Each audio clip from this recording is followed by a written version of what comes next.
고맙습니다. 문용주입니다. 우선 여기 멀리까지 와 주시느라고 고맙습니다. 오늘 저녁에 비가 온다고 그래서 그런지 오시려고 예정을 했다가 저한테도 알아보고 오늘 저녁에 참가했다고 이렇게 하신 분도 이렇게 못 오시고 한 분도 계셨습니다. 네, 여기까지 오신 분들은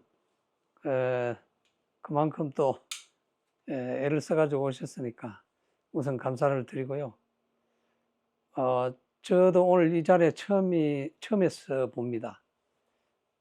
그래서 저도 여기 계신 분들한테 조금이나마 도움이 될 수 있는 말씀을 좀 드렸으면 싶습니다. 제목은 현대인의 고통과 나만의 명상치유라고 하는 제목을 가지고 하도록 하겠습니다. 저에 대한 소개는 잠시 후에 다시 드리기로 하고요. 그리고 전제사항으로 제가 여기에 들어가 있는 내용들이 수행과 관련된 내용이기 때문에 실제로 그 불교 수행과 관련된 게 많습니다. 그런데 목적은 종교 목적은 아닙니다. 종교의 목적은 없고요. 그 다음에 다른 분들이 종교적으로 생각을 하시더라도 제가 그런 의도를 갖고 한 건 아니라는 것은 다시 분명히 말씀드리고 시작을 합니다. 그런데 이제 여기에서 부가적으로 말씀드리고 싶은 것은 뒤에 나가면 이제 나중에 불교 경전에서 나오는 얘기들이 제법 나오는데요. 근데 이제 그런 얘기들이 나오면서도 종교가 아니더라고 한 가장 큰 이유는요. 현재 그 불교라는 종교를 사람들이 생각을 할 때 그냥 종교적인 의미로 생각을 하지만 불교가 종교가 되기 전에는 명상이었어요. 명상 수행을 통해서 깨달음을 얻은 석가모니 부처님이 그것을 전파를 하다 보니까 이제 종교로 되었습니다. 그래서 제가 드리는 이 말씀의 내용은 원시불교, 초기 불교의 상태의 명상 수행에 대한 이야기로 받아들이면 됩니다. 그리고 저 앞으로도 계속 종교성이 없는 그런 활동을 계속 할 것이기 때문에 그냥 명상으로 생각을 해 주시면 고맙겠습니다. 목차는 저부터 소개를 하고요. 그 다음에 이제 여기에 계시는 분들, 와주신 분들이 이제 상호 간단하게 자기 소개를 해 주시면 고맙겠고요. 그리고 이제 기대하는 바, 그리고 이제 인간의 삶에 대한 이야기, 그리고 제 체험, 제가 겪었던 고통과 치유라는 것이 무엇인가, 그것에 대한 말씀을 드리고요. 그 다음에 이제 고통의 실제 제 이외에도 어디에서 어떤 고통이 있는지에 대해서 이제 알아보는 그런 시간을 갖고요. 그 원인은 무엇인가, 그리고 마음 치유와 해결 방법, 그리고 간단한 생활 명상 실습을 한번 하도록 준비는 해왔는데 계신 분들이 하고자 하시면 하고요. 뭐 그렇지 않겠다고 그러면 안 해도 됩니다. 그리고 이제 질의응답을 하고 끝을 내도록 하겠습니다. 우선에 저부터 소개를 하겠습니다. 제가 이 모습은 50대 초, 40대 말 이때 찍은 것 같습니다. 제가 이제 임원으로 지금 GS 네오텍인데 제가 LG그룹사에 근무를 하다가 회사 이름이 바뀌고 그 다음에 이제 GS로 옮겨서 임원 생활을 하면서 마지막으로 은퇴를 하기 전에 찍은 사진인데 뭐 보시면은 되게 젊죠. 근데 젊었는데 제가 얼굴에 보기에는 되게 피로한 얼굴입니다. 되게 피로한 얼굴. 그것은 지금 제가 드리는 말씀의 내용이 그 속에 포함이 되어 있다는 그런 뜻도 됩니다. 제가 부산상대 경영과를 졸업을 하고 LG전선, GS 네오텍 뭐 공장장 임원하고 그 다음에 이제 주식회사 샤인이라고 임원을 은퇴를 하고 난 다음에 그 중국 지사장으로 근무를 2년 6개월 동안 하고 들어와서 개인 사업을 조금 하다가 이렇게 살아서는 안 되겠다 싶어서 무엇이 이게 제대로 사는 건지 하는 그런 생각을 갖고 그 의문을 갖고 이제 찾는 도중에 제가 이제 우연한 인연을 해가지고 수행을 시작을 했습니다. 지금 저 사진은 제가 맹생 수행을 시작할 때 수행 단체에서 운영하는 한의원이었습니다. 한의원에 제가 이 연구소의 부소장으로 근무를 하면서 한의원에서 이제 원장님이 이 약을 처방을 하면은 제가 약재를 가지고 약을 지어서 고객에게 배달하는 그런 일을 했습니다. 그래서 한 1년 동안 제가 약재 작업을 하고 그랬습니다. 그래서 이제 특히 사람이 아픈 데 대해서 한의적으로 약간 공부를 좀 했습니다. 그리고 이제 명상은 여기 전인명상단체라고 전인명상이라는 곳이 있는데 그 전에는 하늘명상이라고 그랬는데 전인명상이라는 곳에서 공부를 하다가 거기에서 제가 굉장히 큰 정신적인 충격을 받아가지고 한 6개월 동안 헤맸어요. 그래서 그 원인을 잘 몰랐는데 마음이 좀 안정이 되고 난 다음에 조계사에 가서 이제 공부를 다시 시작했습니다. 기초과정부터. 거기서 한 1년 6개월 동안 공부를 하고 나서 이제 법명까지 받았어요. 온경이라는 법명까지 받았는데 제가 이 법명 받기 전에는 젊었을 때는 우리 집사람이 이 가톨릭에 공부를 하러 들어가서 가톨릭 신자로 같이 공부를 해서 거기에서 또 세례도 받아가지고 프란치스코라는 세례명도 있습니다. 그래서 프란치스코라는 세례명과 그 다음에 온경이라는 불교의 법명을 두 가지를 함께 가지고 있습니다. 그리고 이제 코치 협회에 이제 코칭을 하면서 코치협회 이사로 근무를 했었고 시인으로서 이제 활동을 해가지고 지금 현재 시사문학작가 회장을 하고 있습니다. 이때가 이제 명상 수행을 했을 때고요. 이제 지금도 명상을 이것도 이제 초기에 찍은 사진입니다. 제가 명상하는 모습을 찍은 사진인데 여기에서 뭐 크게 표시는 나지는 않습니다만은 나중에 가서 제가 설명을 잘 드리겠습니다. 명상하기 전과 후가 차이가 확실히 있습니다. 네, 외면적으로도 차이가 있습니다. 사람의 얼굴 모습에서 감정이 나타나지 않습니까? 그 감정 속에서 입의 모양이 또 나타납니다. 그리고 이제 그 이외에 얼굴 표정이 이런 데에서 얼마나 많은 찌든 삶을 살았는지 이런 것들이 그대로 나타나는데 명상을 하고 나면 그런 것이 이제 싹 사라지죠. 그래서 이제 이전과 후가 굉장히 비교가 많이 됩니다. 근데 이건 저의 이 사례이기 때문에 다른 분들은 그분의 그 이전과 이후의 사진을 찍어보면 확실히 알 수 있습니다. 이때는 명상하는 이제 생활 한복을 입고 명상을 했었거든요. 지금 이제 명상할 때 제가 취하는 포즈가 이렇습니다. 그리고 이제 현재 여기에서는 제가 지금 하고 있는 일은 수행은 원장의 이제 아카데미는 이제 앞으로 할 예정입니다. 이 교육을 하려고 그럽니다. 이건 나중에 말씀을 드리려고 하는데 수행을 하게 되면 저절로 자기가 서원이 있습니다. 내가 무엇을 어떻게 살아야 되겠다 하는 게 서원이 있었는데 이제 크게 따라서 제가 교육 쪽을 하려고 그렇게 생각을 하고 있습니다. 그리고 지금 이제 문학뉴스 생활 명상 에세이를 지금 한 2년 넘게 쓰고 있습니다. 그 내용 뭐 특별한 내용이 있는 건 아닌데요. 이 명상 에세이를 쓰면서 제가 명상에 대한 이야기를 전국적으로 많이 알리게 됐거든요. 그 여기에 혹시 예. 여기에 클릭을 하면은 그게 나오거든요. 예, 문학뉴스 명상 에세이 현재 이걸 눌러 보시면은 클릭을 하시면 연결이 되어 있어요. 링크가 되어 있어 가지고요. 예, 생활 명상 에세이 나오죠. 이게 이제 문학뉴스라는 곳에 그 인터넷 뉴스입니다. 인터넷 뉴스에 이제 제 이름을 치면은 이게 나옵니다.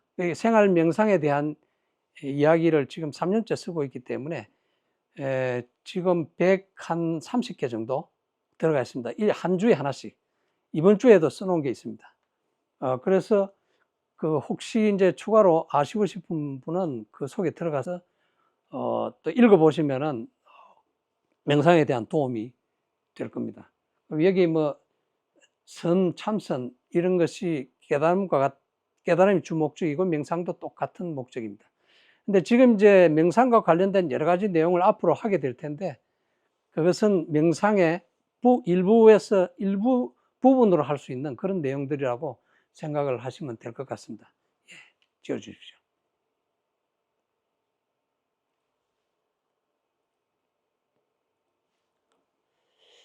예, 그리고 여기 오신 분들을 또 함께 이렇게 앉은 것도 인연인데 서로 이제 간단하게 왜 여기 오셨는지에 대한 그런 말씀과 함께 앉으셔가지고 자기 소개를 해주시면 고맙겠습니다. 괜찮으신 분들 안 그러면 넘어가도 됩니다. 우리 나 회장님부터. 여기 마이크 영상에 소리가 안 들어가가지고. 그래? 마이크 들고 얘기해 주시죠. 마이크 나와요 지금? 네. 저는 못 느끼겠는데 잘.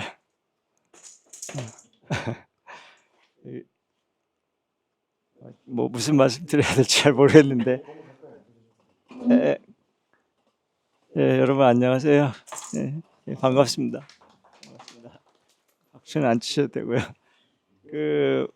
문 회장님하고는 제가 뭐 오래전부터 10년 이상 함께 교류를 했고 우리 그 시산 문학회 시인으로 활동하고 있습니다. 같이 이제 다 등단도 뭐 했고요. 글도 좀 꾸준히 쓰고 있습니다. 문 회장님 그 150회 이상 저렇게 생활명상 글 쓰는 건 사실 대단한 일이라고 생각합니다. 쉽지 않습니다. 이렇게 창의적인 글을 매주 하나씩 쓰신다는 건 그거 하나만으로도 참 대단하시고 문 회장님을 제가 만나게 된 건 테니스장에서였습니다. 테니스를 굉장히 좋아하는데 목동에 이제 같이 살았는데 테니스에서 라이벌이었는데요. 저보다 문 회장님이 더 잘 치셨어요. 경력도 더 많으시고 근데 제가 조금 늦게 시작해가지고 따라잡으려고 열심히 해서 나중에 비슷하게 된 것 같습니다. 동의하실지 안 하실지 모르겠지만 어쨌든 굉장히 즐거운 운동을 했는데 거기서 운동하면서 운동을 끝나고 나면 이제 술 한잔 하잖아요. 이렇게 하면서 얘기도 하고 하다 보니까 굉장히 박식하시고 또 말씀도 잘 해주시고 그러다가 대화를 나누면서 이제 대화 주제가 또 이런 명상이랄지 이런 뭐 글쓰기랄지 시 이런 이야기들 많이 하게 되고 그래서 같이 글을 쓰게 됐습니다. 됐고 지금은 이제 시화산이라는 이제 시인 모임이 있는데 거기서 제가 한 7년 정도 회장을 했었고요. 그 뒤로 이어서 문 회장님이 지금 현재 시화산 회장을 맡고 계십니다. 지금 한 6, 7년 되신 것 같은데요. 그렇게 굉장히 잘하고 계시고 우리 여기 남아시대 코리아 대표님도 지금 우리 시산에서 활동하고 계십니다. 그렇게 만난 인연이고 이렇게 명상에 대한 이야기, 시에 대한 이야기, 문학에 대한 이야기 그리고 우리가 이제 어떤 그림이나 이런 것도 좋아하고요. 그 여러 가지 어떤 예술적인 부분에서 음악이라든지 뭐 관심이 굉장히 많습니다. 모두. 그래서 정말 행복한 시간을 같이 보내고 있고요. 이렇게 좋은 모임에서 여러분과 함께 같은 방에 이렇게 앉아 있다는 것 자체가 저는 엄청난 인연이라고 생각합니다. 그리고 그 김영민 선생님의 민화도 제가 조금 일찍 와서 봤거든요. 한 30분 일찍 와서 봤는데 너무너무 훌륭하시고 앞으로 정말 많은 활동이 기대되고요. 아주 대성하실 것 같습니다. 제가 보직합니다. 저는 그림을 굉장히 많이 이제 보거든요. 정말 훌륭하시고 창의적이시고 또 그 그림에서 주는 이 느낌이 굉장히 좋습니다. 그렇게 어쨌든 이런 귀한 인연으로 여러분 뵙게 돼서 너무 감사하고요. 저는 개인적으로 이제 적인 거는 조금 말씀드리면 이제 미국에서 공부를 했고요. 영문학으로 박사학위를 받았습니다. 한 10년 정도 해서 이제 경희대에 나오셨는데 경희대학에서 이제 영문과 교수로 계속 근무하다가 지금은 이제 뭐 조그만 영어 학원 사업을 하고 있습니다. 그렇게 해서 하여튼 즐겁게 살고 있습니다. 네, 여러분 감사합니다. 좀 길어졌네요.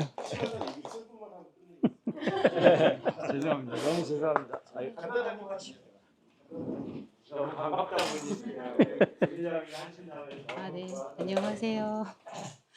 저는 바리스타 강사 일을 프리랜서로 하고 있는데 요즘에 명상에 관심이 있었는데 어디서 마땅히 배우지 못하고 있었는데 성북구청에서 우연히 이렇게 명상에 대한 좋은 강의가 있다고 해서 직접 신청해서 왔습니다.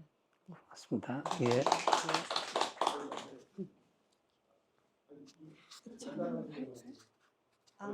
저는 지금 20년째 요가 강사로 일하고 있습니다. 네, 반갑습니다. 예, 안녕하세요.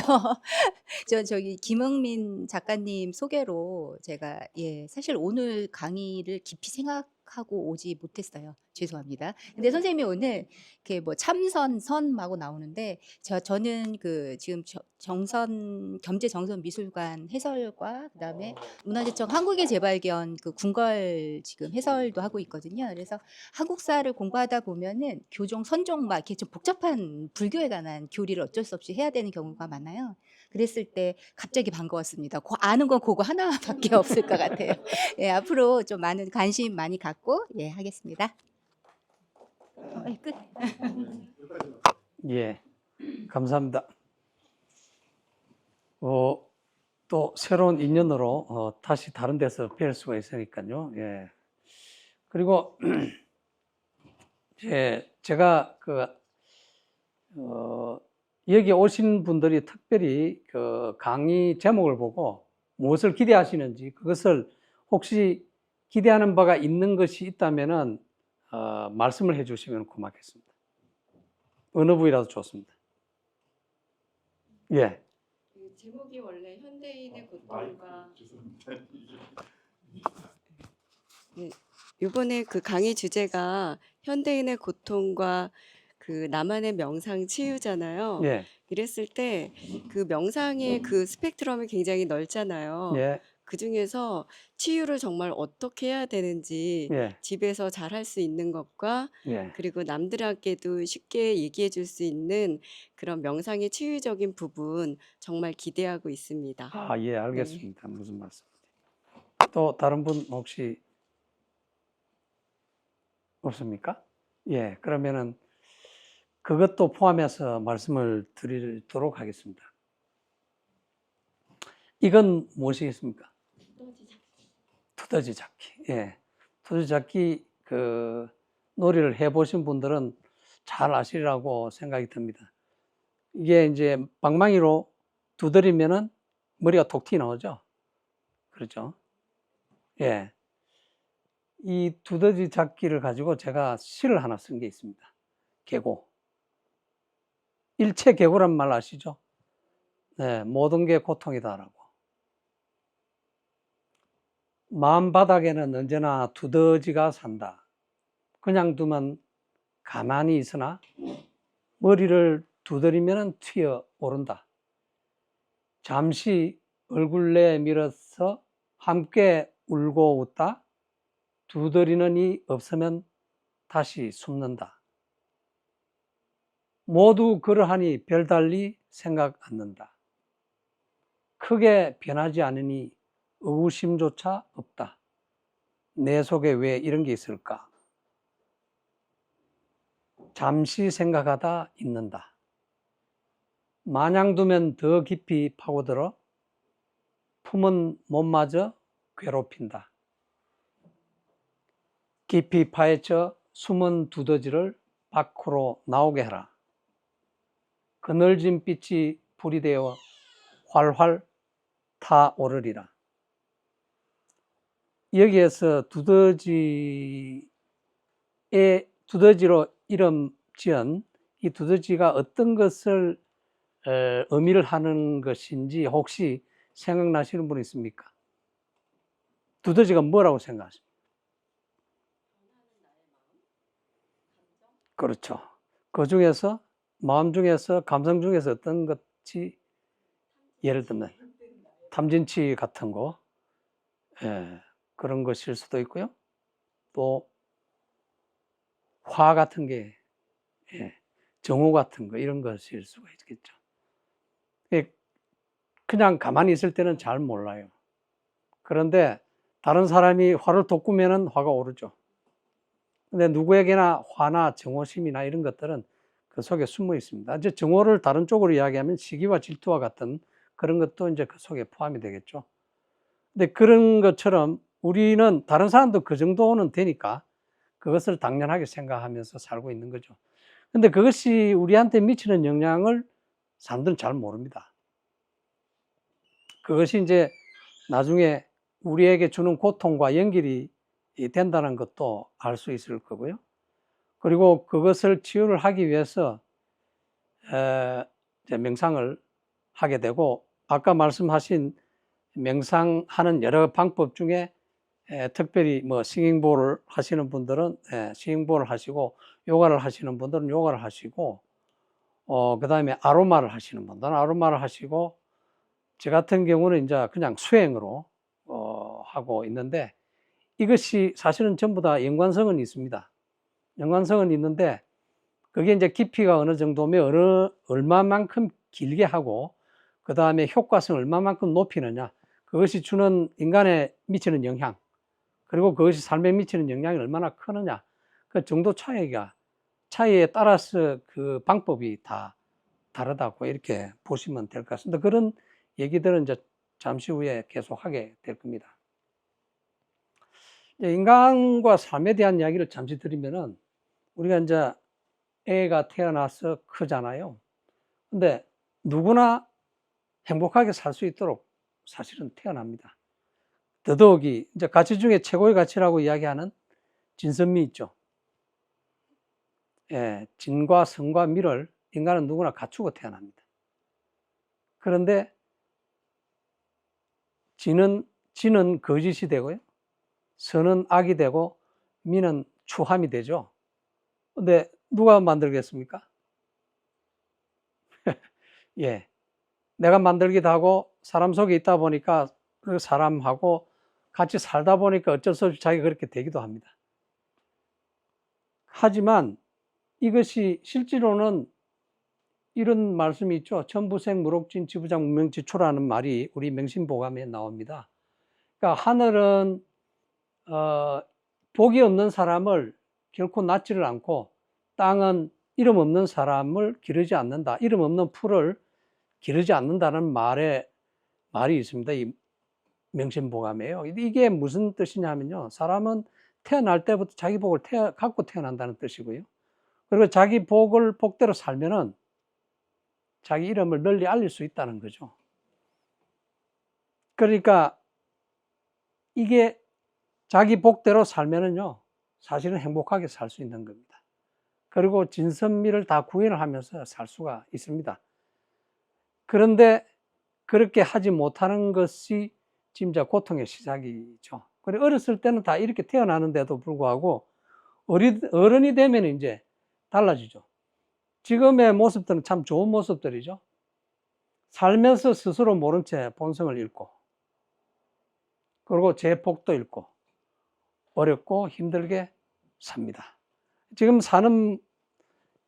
살아가는 분들이 대부분은 그냥 평상적으로 살아가는데 바빠가지고, 나이가 이제 나중에 들면은, 이게 참 제대로 살았는가 하는 의구심이 들겠지만, 대체적으로 사는 과정에서 또는 이제 나중에 살다 보면 후회스러운 삶을 살았다, 그런 경우가 굉장히 많습니다. 제 친구가 굉장히 많거든요. 서울에만, 제가 이제 부산고등학교 출신인데, 우리 고등학교 동기만 해도 480명 중에 서울에 올라와 있는 사람이 200명이 넘습니다. 그 중에, 그 당시에는 부산고등학교라는 데가 굉장히 명문고등학교여가지고, 서울대학교 한 해에 120명, 150명 그래 들어갔어요. 지금은 이제 전부 다 과고, 외고로 이렇게 바뀌었는데 지금 형편없는 고등학교로 바뀌었습니다. 근데 그 친구들이 지금 모습을 보면요, 당시에 짱짱했던 이런 모습이 아닙니다. 서울법상대 다니는 사람들도 지금은 별 볼 일 없습니다. 그 다음 이제 고급 관료들도 많고요. 의사들은 한 3, 40명 되고요. 그래도 다들 그게 그겁니다. 그건 우리가 지금 생각하는 그런 삶의 모습하고 실제 나이가 들어서 인생을 전체 뒤를 다 살아보고 보는 모습하고는 굉장히 다르다는 걸 뜻하거든요. 근데 대체적으로 그런 것을 잘 모르고 삽니다. 근데 여기 이제 제가 건강경 구절을 하나 적었는데요. 예, 요게 하상인상, 중생상, 수자상, 적비보살이다라는 그 말의 의미가 이게 자기가 상을 가지고 있기 때문에 또는 사람에 대한 상을 가진다든지 또는 중생이라는 것은 모든 생명체도 되지만은요, 군집된 집단이라는, 예를 들어서 삼성그룹의 직원이다 이러면은 삼성그룹의 직원은 이거다 이렇게 생각하는 그 집단에 대한 상이라는 것도 포함이 되어 있습니다. 수자상을 뭐 영혼에 대한 상이라는 그렇게 이야기를 하는 사람도 있지만 오래된 거, 전통적으로 굉장히 오래된 것에 대한 상. 예를 들어서 유명한 사람들은 굉장히 많거든요. 링컨 하면은 굉장히 오래된 정치가로서 유명합니다. 근데 현대 정치가 중에 링컨만큼 못한 사람 전부 다 못하다 이렇게 이야기할 수는 없는데 우리는 오래된 것을 너무 숭상을 하거나 너무 좋다고 지금보다 훨씬 뛰어나다고 생각하는 그런 생각을 많이 가지고 있거든요. 그러니까 오래된 것에 대한 상도 가지지 말라 이런 뜻입니다. 실제로는 이런 상을 갖고 있음으로써 살아갈 때 그런 것만 바라보고 살아가는 거죠. 실제 자기한테 들어있는 복, 자기가 본성 그 속에 다 갖춰져 있는데도 그런 거는 보지 않고 세상에 있는 것만 보는 거예요. 그것과 나를 비교를 해가지고 그쪽으로만 따라가려고 사는 거죠. 그러다 보니까 제 복을 잃고 본성도 잃고 삶이 어렵고 고통 속에 빠지는 그런 거라고 보시면 됩니다. 그런데 이제 저 같은 경우도 그런 체험을 사실 했어요. 했기 때문에 이제 제가 그 체험을 말씀을 드리려고 합니다. 제가 과거에 어떻게 살았는지. 이걸 이제 불교에서는 무명이라고 그러죠. 한마디로 설명을 하기가 힘들어가지고 무명이라고 그래요. 그렇지, 이제 밟지 못하다는 그 뜻이죠. 밝음이 전혀 없는 거예요. 밟지 못한 건 뜻이 뭡니까? 어둡다는 뜻이죠. 그러니까 침침하죠. 어둡죠. 희망이 없는 거죠. 그런데 그런 무명의 시기를 저도 과거에는 다 보냈어요. 그게 무명의 시기가 나중에 거기에 대한 설명을 좀 자세히 하게 될 겁니다. 그런데 이제 인연을 만나가지고 우리 아까 말씀드린 고등학교 동문회 인연을 만나가지고 제가 이제 수행을 시작을 했어요. 그 수행을 시작을 하면서 혁파를 과거의 잘못된 습관들, 잘못된 생각들, 잘못된 사고, 의식 이런 것들을 이제 깨기 시작했죠. 그게 이제 명상수행입니다. 명상단체가 아까 말씀 전인명상단체에서 시작해가지고 불교의 조계사에 가서 마음 공부를 했는데 한 1년 동안 하면서 천수경, 반야신경, 건강경, 화환경 이런 공부를 했습니다만은 이건 이제 이론 공부고 실제로는 명상은 전인명상을 위주로 해가지고 명상을 배웠어요. 명상과 공부는 좀 다릅니다. 명상은 마음 공부예요. 자기 마음을 공부를 한 거고 저기에 나와 있는 경전을 공부를 하는 것은 글의 의미를 공부를 하는 건데 명상으로서 체험이 있어야지 이 글의 의미를 정확하게 알 수가 있습니다. 그런데 그것이 없이 책만 가지고 공부를 하면은 정확한 의미를 잘 모릅니다. 그리고 이제 깨달음 수행을 했어요. 그러니까 명상 수행을 한 셈이죠. 여기에서 이제 두 가지가 이제 합쳐진 거예요. 요게 지금 명상단체에서 하는 일반적인 명상 중에서 이 명상단체에서는 기를 가지고 명상을 가르치시는 분이 기에 대해서 굉장히 잘 아세요. 그래서 아까 한의원을 운영하듯이 치유를 굉장히 잘하는 분이었어요. 지금 호흡을 많이 하는 쪽이 기를 가지고 하는 데가 많습니다. 근데 이제 불교는 그렇지는 않습니다. 기보다도 마음 공부죠. 마음속에 가장 요체가 뭐냐면 의식이죠, 실제로. 근데 그것을 가지고 이제 마음 공부를 하게 되면은 지금 우리가 모르던 기 이외에 다른 것까지 다 알 수 있게 됩니다. 그리고 이제 저는 이제 개인적으로 하면서 서양에서 이제 깨달으신 분들 책도 읽었어요. 이 중에 이제 의식혁명, 데이비드 호킨스라는 정신과 의사, 그분이 이제 쓴 책이 있습니다. 의식혁명이라는 책 굉장히 좋습니다. 의식의 지도로 유명하죠. 그리고 무경계 켄 윌버가 전 책도 있습니다. 이분들도 다 이제 깨달음을 얻으신 분들이 경험한 책인데, 이제 차이가 여기는 한자로 되어 있죠. 이거는 영어를 한글로 번역한 겁니다. 그러니까 현대적이에요. 이건 다 현대적이고, 이거는 좀 과거의 내용을 가지고 한 겁니다. 그래서 좀 차이가 있습니다. 지금 이해하기에는 이런 게 훨씬 쉽습니다.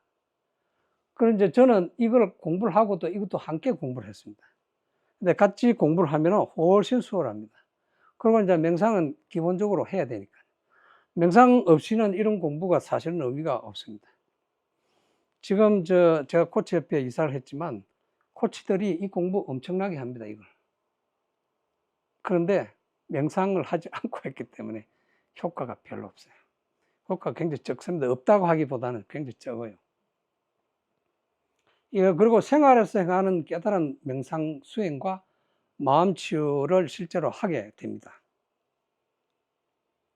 그리고 이제 지금 여기에서 이제 새로운 삶을 살게 되죠.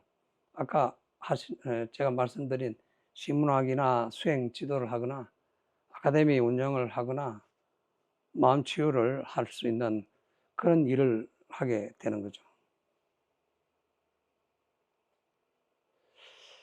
이제 아까 무명의 시기라고 했는데, 제가 아무것도 모르던 1살부터 시작해가지고 52살까지 제가 이제 수행을 시작한 게 만으로 52살이었거든요.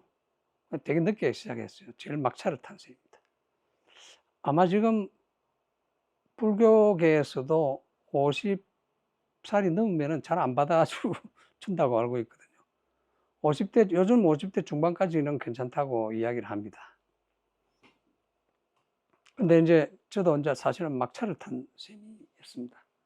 이게 사실을 알고 보면 고통의 축적과 해방의 시기였다, 이렇게 볼 수가 있습니다. 해방이라는 건 불교 용어로는 이제 해탈이라고 이야기를 할 수 있습니다만은,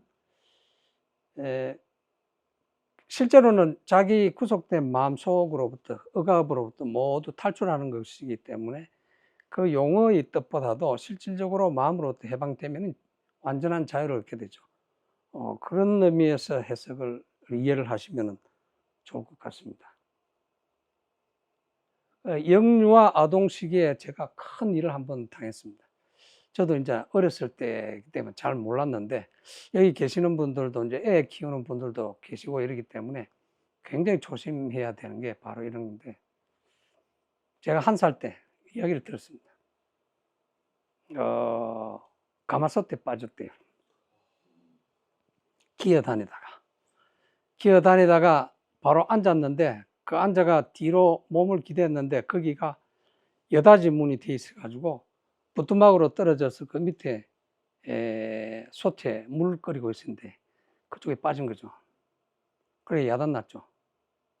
제가 이제 부산 출신인데 거기 하라리아 부대라고 해서 미군들이 진주를 하고 있어 가지고 거기에서 언급을 해서 이제 죽지 않고 살아났습니다.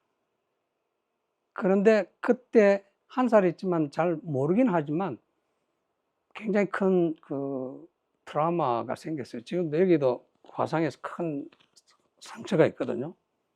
그런 것이 이제 몸에 아시다시피 몸에 그 상처가 있거나 불편함이 있으면은 마음이 위축이 되잖아요. 그런 것이 이제 어렸을 때 초등학교 2학년 때 음악 콩쿠르 대회 할 때 내 이름 부를 때 뛰어나가다가 미끄러졌어요. 그래서 노래를 어떻게 부르는지 지금도 기억이 안 납니다. 그만큼 자신감이 확 떨어진. 근데 이제 그런 것이 자기도 모르게 그렇게 된다는 사실을 이제서야 알았어요. 그래서 제가 지금 이제 손주를 기르고 있는데 대단히 조심해서 기르고 있죠. 애 키우는 분들은 특히 이제 아기가 클 때 굉장히 조심을 해야 될 부분들이 겁니다. 트라우마가 하나 생기면은 이 마음의 상처가 하나 생기면 이게 평생을 갑니다. 치유를 안 합니다. 이게 대단히 중요한 얘기거든요. 그래서 어렸을 때 잘못하면은 그것이 평생을 가기 때문에 3살 버릇 8 간다고 그러죠. 그럴 정도로 어렸을 때 애들을 잘 키워주는 것이 대단히 중요합니다. 소년시대에는 우리 이제 집이 무지무지하게 가난했어요. 근데 당시에는 뭐 6.25 사변 끝나고 나서 먹고 살기 힘든 그런 시절이었고, 시골에서 이제 부산으로 와서 살다 보니까 먹는 거 겨우 해결한 시절에 이제 중학교 3학년 동안 제가 친구가 4사람밖에 없어가지고 아주 그 관계가 제한이 됐었어요. 그래서 사람 사귀는 것들도 한정이 돼 있었고 기억도 잘 안 났어요. 지금도 중학교는 어떻게 보낸지 잘 몰라요. 근데 이제 고등학교 1학년 때 겨우 시험 공부를 열심히 해가지고 덕분에 좋은 고등학교 입학을 했는데 교양이 이제 걸렸어요. 그게 이제 스트레스를 엄청 받은 거죠. 신경성 교양이라고 그러더라고요. 스트레스를 받으면은 교양 같은 거 걸리죠. 그것도 스트레스도 지금 이제 일종의 마음의 병 중에 하나잖아요. 마음의 억압을 받은 거기 때문에. 그러니까 공부를 많이 한다는 것 자체가 그렇게 좋은 게 아니라는 것을 이때 알은 거죠. 그렇기 때문에 저 애들 공부를 시킬 때도 그걸 유의하셔야 됩니다.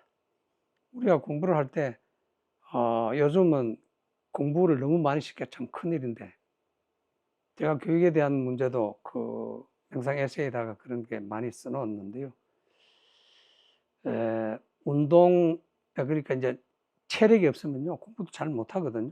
체력을 먼저 기르고 공부를 해야 되는데 공부만 열심히 하면은 저런 식의 병이 걸리게 되죠. 이것도 제가 평생 질환이 됐습니다. 지금도 그렇게 좋은 편은 아닙니다. 근데 신경성 이런 부분은 나았죠. 그렇지만 그 상처가 엄청나게 오래가 가지고 위장병이 나도 모르게 한 번씩 걸려요. 청년 시절에는 이때 이제 대학을 들어갔는데 이 교양 때문에 이과를 3년 동안 했는데 문과로 바꾸고, 제가 이제 뭐 이건 자랑 같습니다. 자랑으로 할 수 있는 나이는 벌써 지났기 때문에 서울공대 조선과를 갈 수 있다 이랬는데 제가 부사상대로 바꿨어요. 왜냐하면 서울에서 가서 하숙 생활을 못한다. 그래서 누가 지금 우리 어머니가 내가 지어주는 밥을 갖다가 먹어가면서 공부를 하겠느냐, 그러니까 가지 마라 이래서 못 올라왔어요. 왜냐하면 그때 먹고 짜고 쉬고 그 다음에 질긴 거 이런 거 못 먹게 하니까요. 그래서 하숙 생활을 갖다 도저히 못한다고 그래서 못 올라갔어요. 그래서 이제 완전히 바뀌게 됐죠. 그래서 대학 4년 동안 하고 그 다음에 군대 3년 하고 노는 거밖에 안 했어요. 사실은 거의 놀았어요. 이 여파가 여기에서 다 나타난 거죠. 왜냐하면 공부를 한 정도가 대학에서 들어가서 공부를 해보니까 고등학교 3학년 공부한 이상으로 공부를 할 필요가 없다는 그런 생각을 했기 때문에 실력이 높고 낮고 그런 것보다도 공부한 것에 대한 후회가 들었어요. 그래서 그때부터 놀기 시작했어요. 그런데 그 논 덕분에 제가 그 이후에 삶이 그래도 지탱을 할 수 있었다. 이렇게 봐집니다. 지금. 그리고 이제 중년에 이제 LG 전선에다가 경력이 입사를 하고 수출 해부만 18년 동안 근무를 하고요. 해부문은 주로 돌아다니는 거거든요. 수출을 한답시고 출장을 다니면서 그러니까 이제 사실 책상에 앉아가지고 골머리 싸매면서 공부하는 또 일하는 그런 것보다도 돌아다니면서 영업을 한다든지 하는 그런데 더 많은 시간을 보냈기 때문에 그나마 평온하게 살 수가 있었다. 이렇게 볼 수가 있습니다.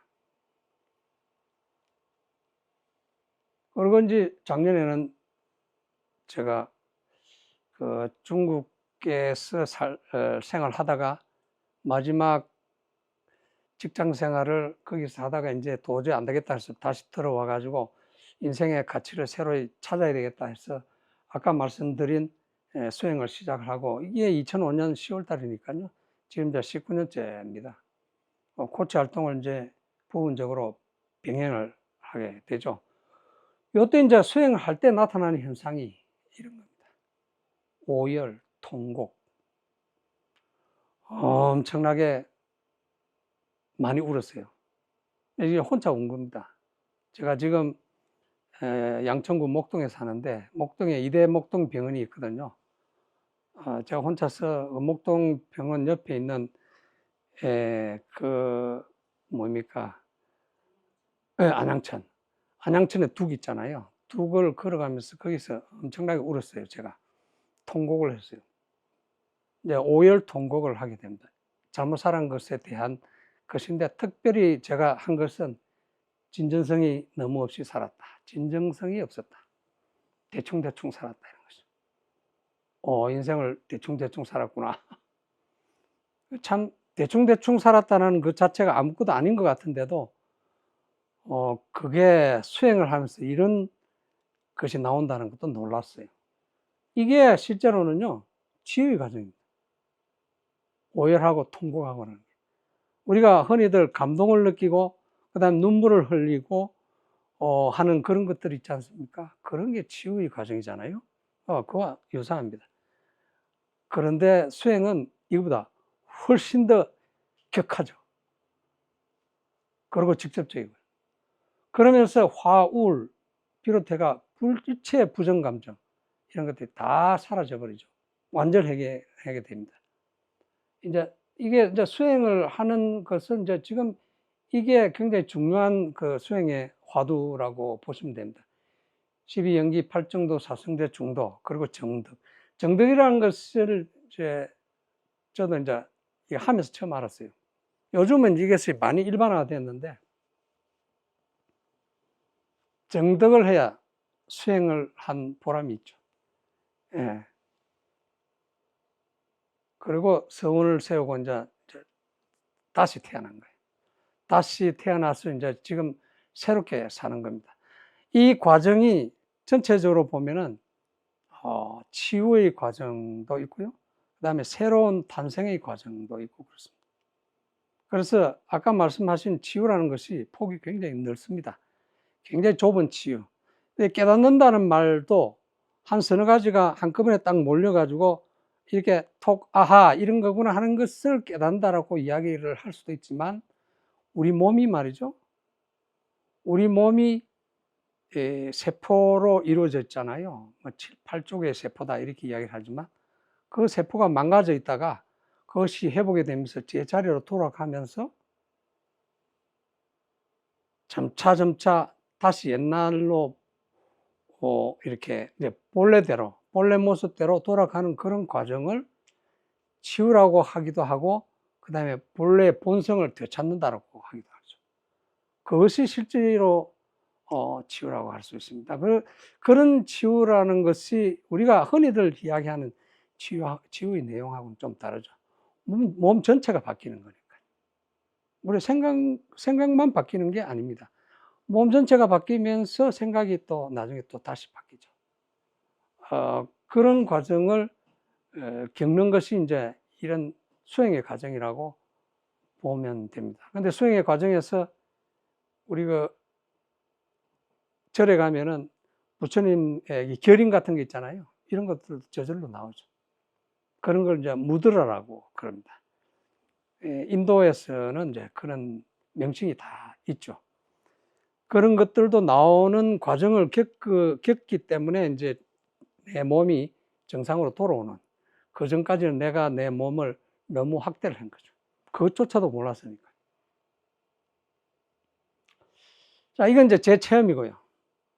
제 체험인데, 이 체험이 다른 사람에게는 어떻게 나타나느냐? 이거를, 이거는 무엇이겠습니까?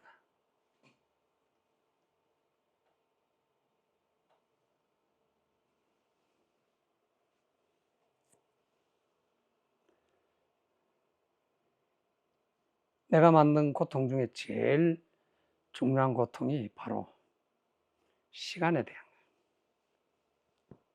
너무 급하게 산다. 네, 우리 살 때는 특히 그 빨리빨리라는 말이 유행했죠. 빨리 살면은요, 이제 식사를 해도 빨리 먹잖아요. 그럼 소화가 안 되죠. 그것이 이제 쌓이면은요, 위장계통, 소화기계통이 전체 엉망이 되죠. 근데 습관이 되면 그것도 모릅니다. 약 먹어가면서 사니까요. 뭐, 이런 것 뿐이겠습니까? 우리 이제 시간을 너무, 이렇게 급하게 사는 것은 우리 몸이 따라가지 못할 정도로 머리로만 생각을 하는 거죠. 예를 들어서 시간 계획을 갖다가 우리가 짤 때 우리 몸이 따라가는 시간 계획을 짜야 되는데 일을 위한 시간 계획을 짜죠. 우리 몸 생각 안 하죠. 그러니까 몸이 망가지죠. 몸 망가지는 걸 자기도 몰라요. 식사를 갈 때 보통 5분이면 식사 끝나죠. 직장 가면은 식당에서 5분 만에 밥 먹고 그 다음에 일하러 다시 들어가죠. 이 생각만 갖고 내 몸을 생각하는 거죠. 내 몸을 생각이 판단하는 거예요. 근데 몸은 전혀 몰라요. 위장은 전혀 생각지 못한 그런 방식으로 나를 다룬다라고 생각할 거 아닙니까? 우리 몸이 그렇게 철저하게 망가지는 거죠. 저도 고등학교 다닐 때까지 공부를 하면서 그렇게 망가진 거죠. 그러니까 명상 안 하면 몸이 제대로 돌아오질 않죠. 명상은 왜 하느냐? 가만 앉아가지고, 절대로 몸을 움직이지 않도록 하는 거예요. 생각도 하지 않도록 하는 거예요. 그냥 가만히 있는 거예요. 그러니까 멍때리 같은 그런 것이 명상의 첫 출발이잖아요. 되게 좋습니다. 여기에 예술 활동 하시는 건 참 좋죠. 예술 활동은 시간이 쫓기면, 창작 활동은 시간이 쫓기면 할 수가 없으니까. 근데 일이라는 건 그렇지 않거든요. 그만큼 시간에 쫓기는 건 대단히 위험한 겁니다. 우울도 조급이 합쳐가지고 조울이 걸리면요, 어쩔 줄 몰라 하죠. 그 정도로 조급증과 우울증이 합쳐가지고 조울증이 되면요, 고치기가 엄청 힘듭니다. 시간 개념 때문에 이게 내가 만든 건데, 이것도. 그 다음에 이제 삶이 만든 고통, 이것도 사실은 내가 스스로 스트레스를 쌓아가지고 일에 중독이 되거나, 그 다음에 일에 너무 몰두를 하거나, 삶이 맡은 고통이라고 이야기를 하죠. 그 다음에 남이 맡은 고통인데, 이거는 내가 남에 의해서 좌지우지 되도록 내가 내 삶의 주인으로 살지 못했기 때문에, 실제로는 여기에 보시면은 남이 나를 딱 쥐어 틀고 앉아가지고 나를 마음대로 요리를 한다.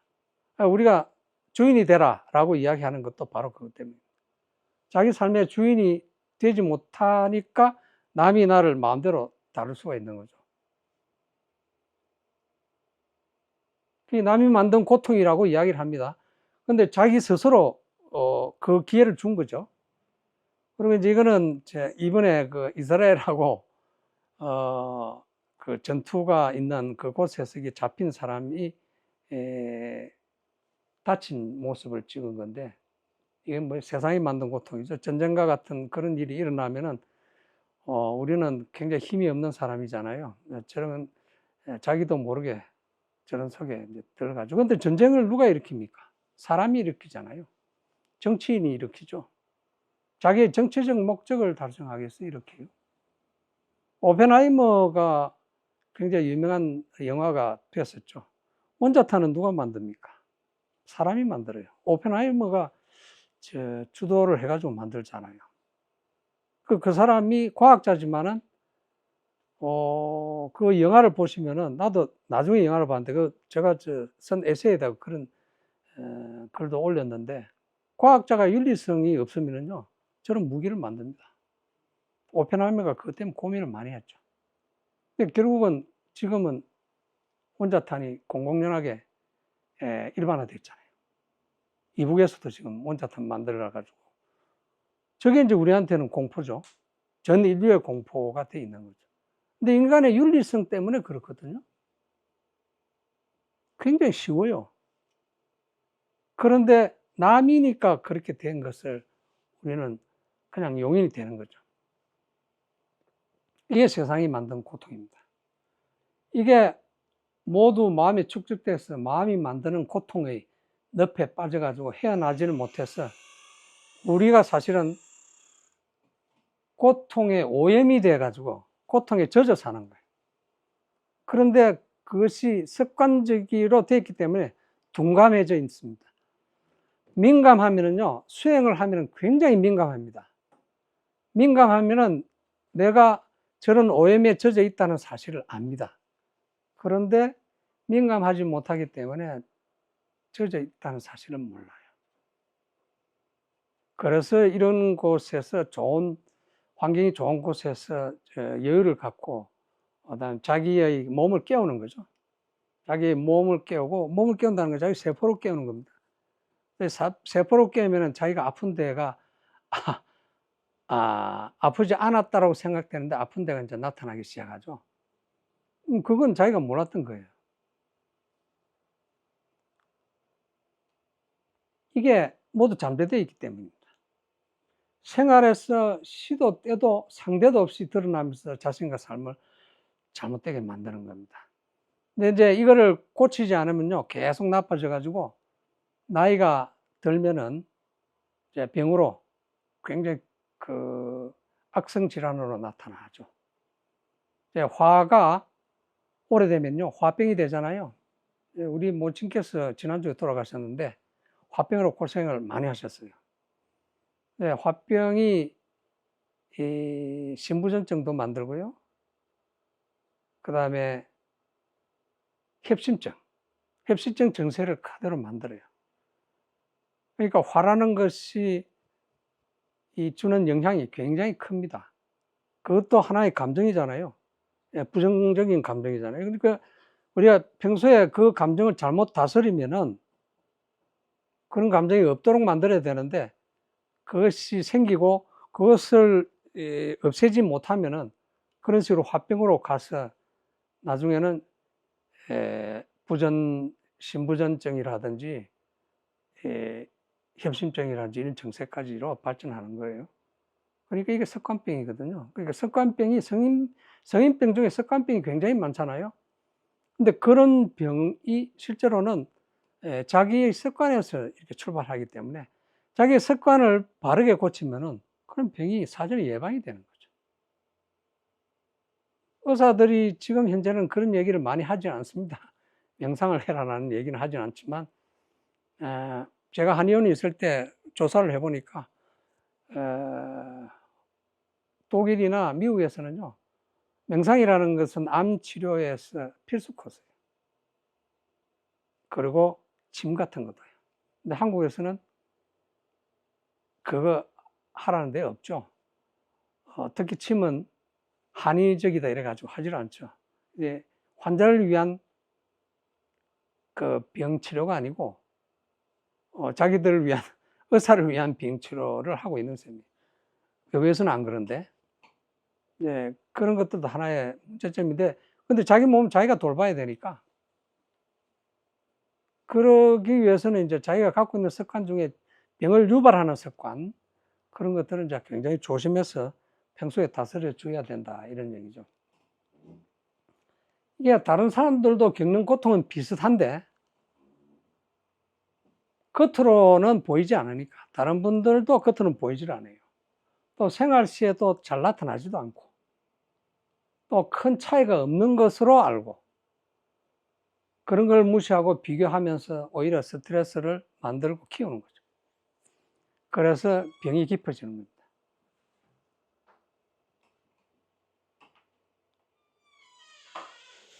이게 두 번째는 이제 그 WHO 그 건강 정의에 대한 이야기를 잠시 드리면은 건강을 이제 크게 이제 신체, 마음, 정신, physical, mental, spiritual, 그다음 social 이렇게 이제 네 가지로 분류를 했었는데 그 중에서 소셜은 직접적이지는 않죠.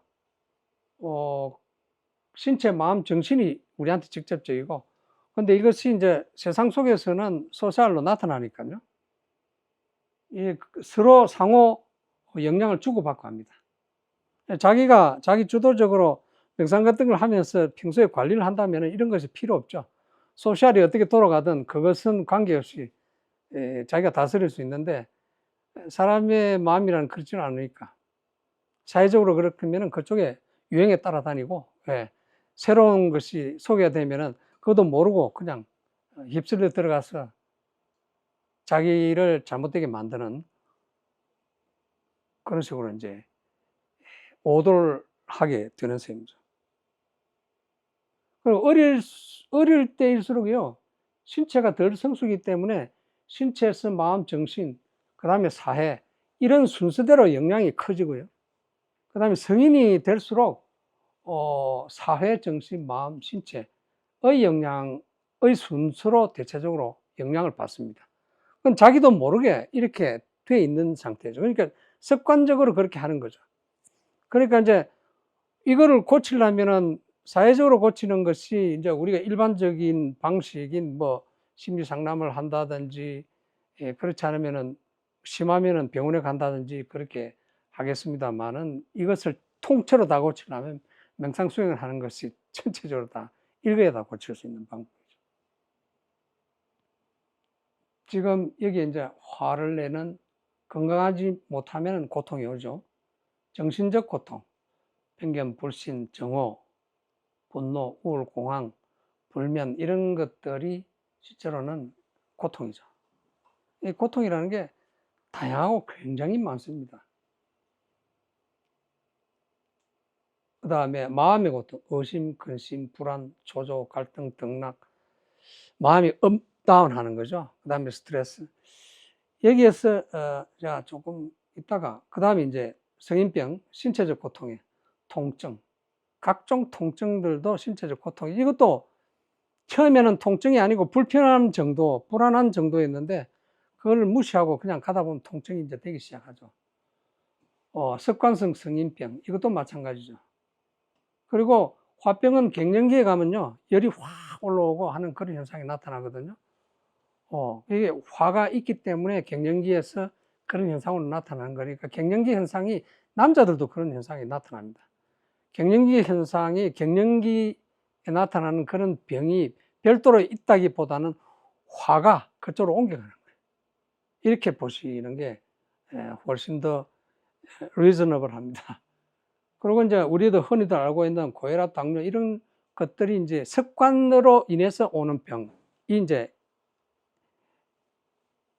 원인이 찾아보면 여기에서 이제 나타난다. 이렇게 볼 수가 있죠. 물론 이제 이것 말고 외부적인 원인이 있는 것도 많은데 제가 이제 그래서 습관성이라고 그랬어요.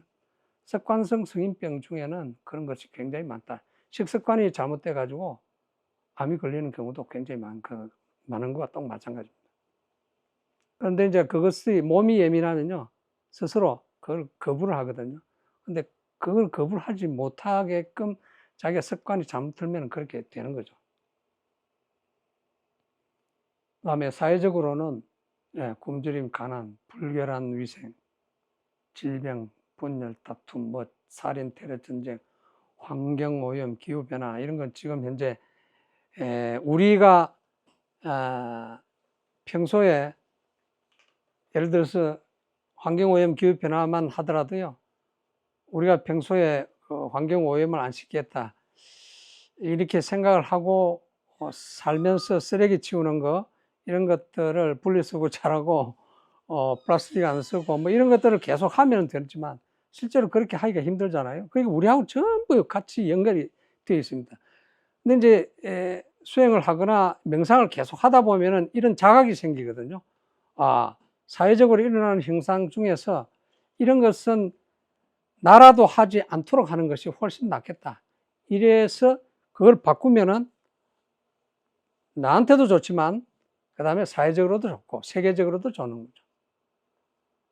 그러니까 이제 전부 다 연결이 되어 있다는 겁니다. 앞서 이야기했듯이 나의 고통이 그 다음에 가족의 고통이 되고 그 다음에 사회의 고통이 되고 남의 고통이 되고 사회의 고통이 되고 세계의 고통이 되는 거죠.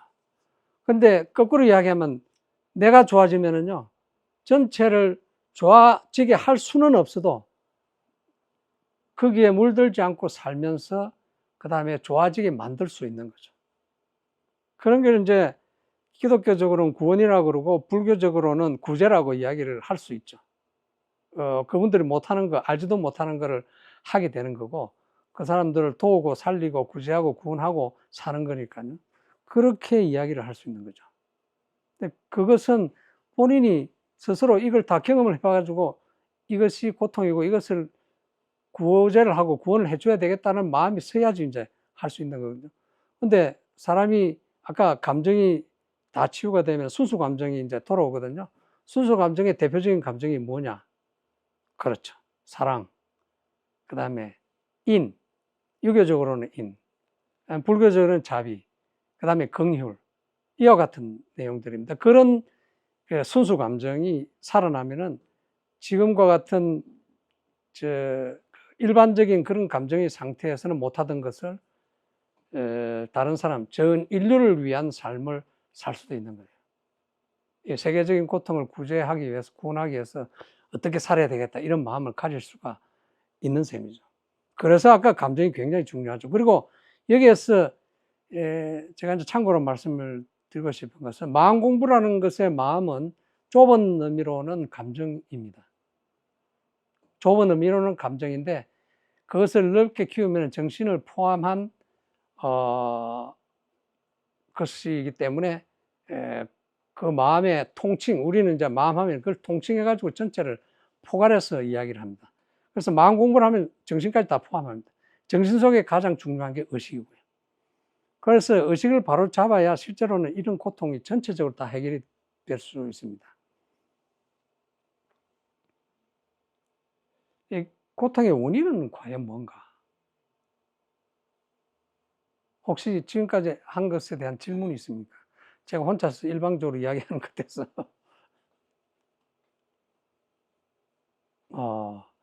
없으시면은 나중에 이제 다시 질문을 받기로 하고요. 고통의 원인은 과연 무언가? 이게 이제 인과응보라고 원인이 있어야 결과가 그런 고통이 났을 거 아닙니까? 이거 보시면 이게 무엇인 것 같습니까? 제일 앞에 있는 무지는 이러한 사실을 모른다는 거죠. 오늘 여기 계시는 분은 그나마 이런 강의를 들었기 때문에 이런 것이 있구나. 내가 몰랐던 것을 알게 되구나. 이렇게 되지만 이런 사실도 모르고 살면 이제 무지라고 그러죠. 그게 사실은 제일 어려운 거죠. 그러니까 이제 아프리카 같은 곳에서 있는 분들은, 사는 분들 중에는 이 사실조차도 모르죠. 물이 오염된 물, 흙탕물을 먹으면 병이 걸린다는 사실도 나중에는 알죠. 그렇지만 그것도 모르고 먹는 거나 또 마찬가지죠. 그러니까 아는 것이 대단히 중요한데 그런 거를 모르면은 사실은 그것을 극복할 수 있는 방법조차도 찾아낼 수가 없는 그런 상태인데 다행히 알면은 그나마 이것을 어떻게 극복하느냐 그걸 알 수 있게 되죠. 지금 여기에 요거는 뭘까요? 탐욕, 거짓, 오만, 어리석음, 게으름, 의심, 선입견, 편견 이런 것들이 번뇌육식, 탐진치, 만이견 그런 것과 직결되죠. 이게 사실은 고통의 원인이 우리가 갖고 있는 탐욕이나 거짓, 오만함, 어리석음, 나를 모르는 것도 어리석죠. 게으름, 의심, 함부로 의심하는 거, 그 다음에 선입견을 갖는지 편견을 갖는지 이런 것들이 실제로는 고통의 원인입니다. 그래서 수행을 하는 겁니다. 그래서 명상을 하는 거죠. 명상을 할 때 명상을 어떻게 하라고 그러면서 저런 것들이 나올 때 어떤 식으로 해결하라라고 이야기해 주는 게 명상하는 방법입니다. 그 다음에 이건 이제 삶이 자기 원하는 대로 순풍을 타고 배가 항해를 갖다가 할 수 없게 되는 그런 상태. 이기심, 전도된 가치. 예. 아까 진선미를 갖고 태어나는데 돈, 힘, 지위가 가치 전도가 돼가 그것을 우선이 되고, 그 다음에 이제 바르지 못한 습관, 그렇죠. 음식 습생부터 시작해서 습관 자체가 잘못되면 전체가 잘못되는 거죠. 그리고 잘못된 관계. 우리가 관계를 맺고 난 다음에 그 관계가 잘못돼 가지고 그것으로 인해 가지고 끌려다니는 경우가 많거든요. 그래서 사기도 당하고, 예. 요즘은 뭐 연애 잘못해 가지고 살인까지 당하는 그런 경우도 생기죠. 이 관계를 어떤 사람하고 관계를 맺느냐, 어떤 인연을 맺느냐 하는 게 대단히 중요한데, 그것도 지금 자기가 뭔가를 일시적인 그런 마음으로 하기보다는 사람을 아주 철저하게 잘 봐야 되는데, 그걸 잘 보지 못하면 그런 경우가 생기죠. 이거는 이제 원하지 않는 삶이죠. 원하지 않는 삶. 결국은 모두 내 마음이 만나는 거예요. 이 내 마음이 이걸 만드는 거죠. 남이 이렇게 만드는 게 아니다는 거예요. 참, 그래서 수행을 한 거죠. 그런데, 그래서 이제 이게 제가 이제 이런 이야기를 합니다. 마음을 알면은, 내가 내 마음을 알면은 나를 알게 되고, 삶을 알고, 그 다음에 관계도 알고, 사람을 알고, 사람이란 어떤 마음을 갖고 있구나, 그 사람에 대해서 어느 정도는 압니다. 아, 저 사람은 저런 마음이구나, 저런 마음이구나. 그러면 자기가 갈아서 사람을 사귀거나, 이제 관계를 끊거나, 이렇게 되죠. 인간관계를 맺는 것도 중요하지만, 끊는 것도 대단히 중요합니다. 예. 그래서 끊을 거는 끊고, 끊을 때도 지혜롭게 끊을 필요가 있죠. 그냥 저절로 물러가게끔 하는 게 가장 좋은데, 이제 그런 것들도 하나의 지혜로서 나중에 알게 되죠. 그리고 이제 세상을 알게 되죠. 사람을 알고 세상을 알게 되죠. 아까 말씀드린 세상이 어떻게 흘러가고 있고, 그 다음에 특히 고통과 관련된 그런 것들이 만연해 있다는 그 사실도 이제 알게 되고, 그 원인도 알게 되고, 그러면 이제 행복하게 사는 사람들을 보면서 행복하게 살려면 어떻게 해야 되느냐도 알 수 있게 되죠.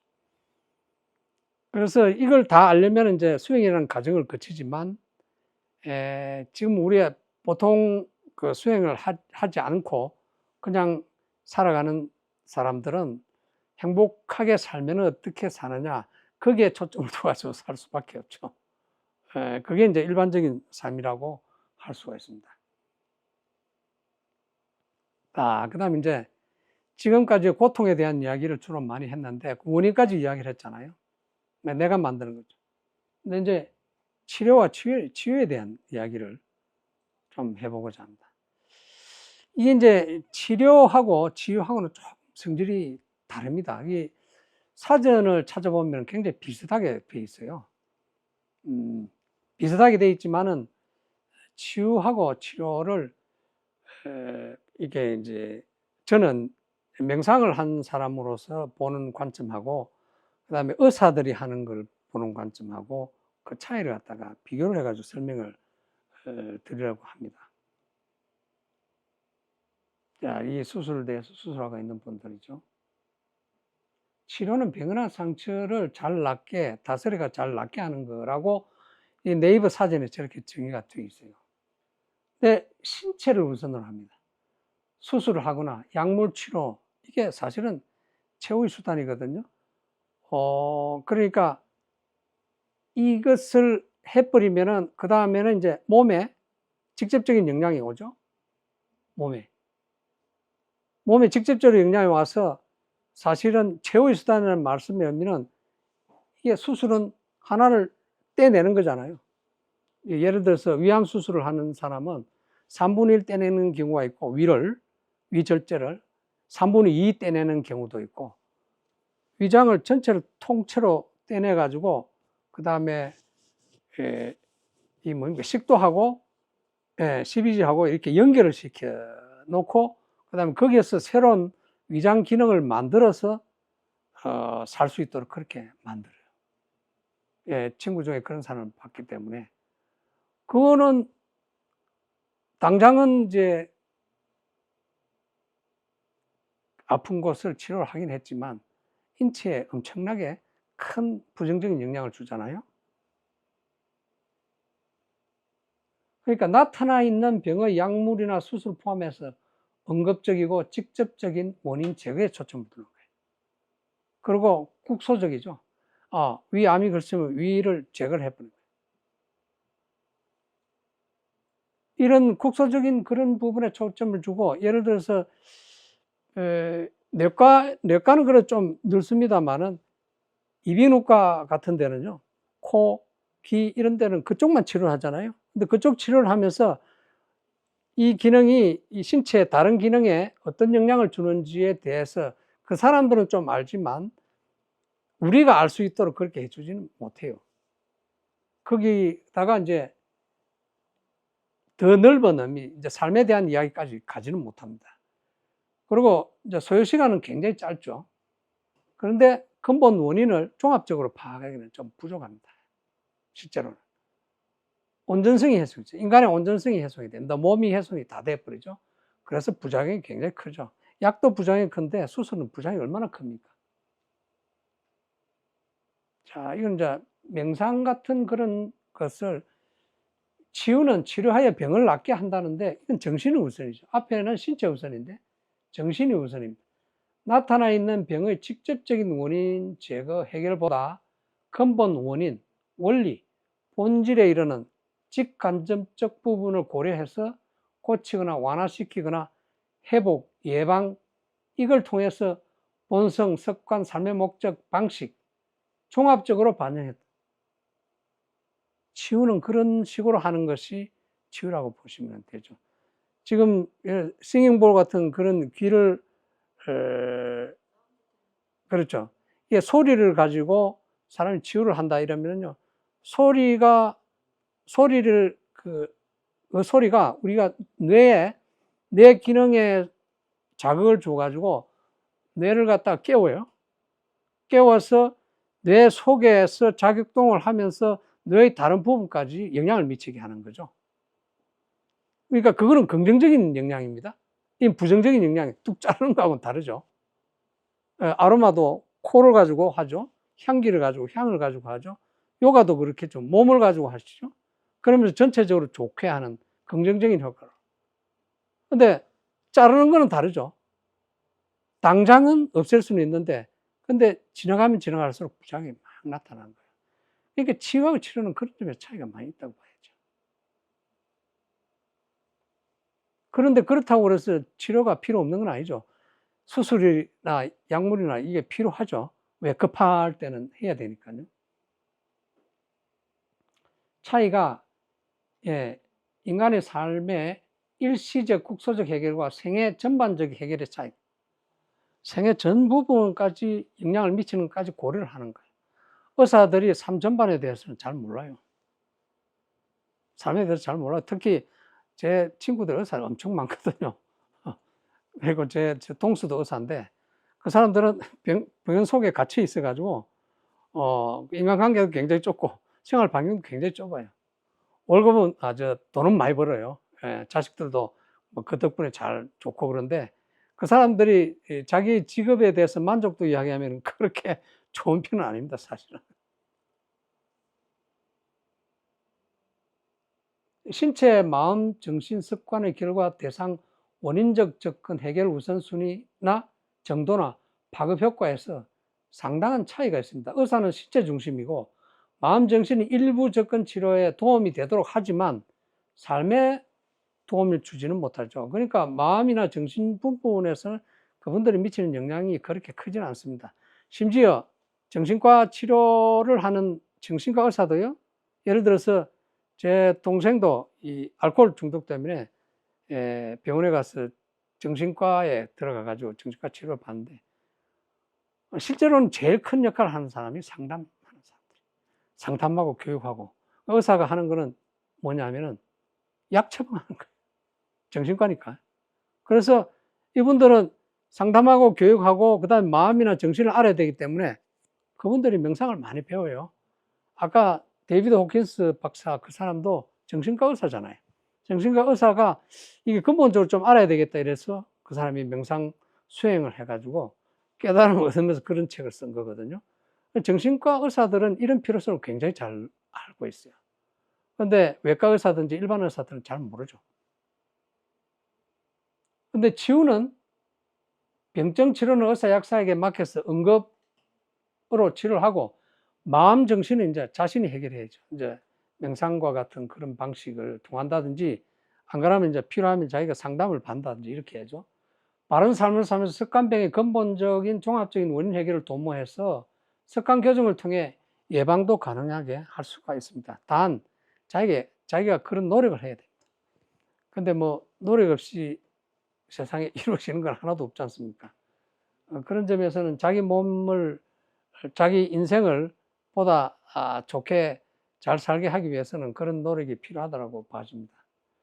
하나의 팁으로 의학 또는 의사의 권위에 너무 의존하면은 제도적인, 관습적인, 대중적인 처방에 익숙해지고 인간의 신체, 마음, 정신을 원천적이고 근본적이고 실질적이고 종합적인 그런 처방을 모르거나 무시하기 쉽다.